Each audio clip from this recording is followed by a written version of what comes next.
Hello, today I'm in Mercedes C220. In this video I'll show you how to start navigation route. In the beginning take a look at the screen display and now go to navigation and destination. Select address entry from memory, from last destinations, from POIs. Select country, town, street, number.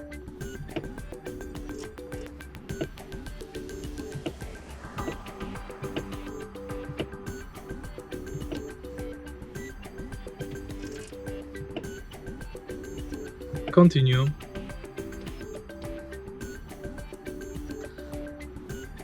And it's done. Tap start. If you want to stop navigation route, go to destination, cancel route guidance. If you find this video helpful, please leave like, comment and subscribe.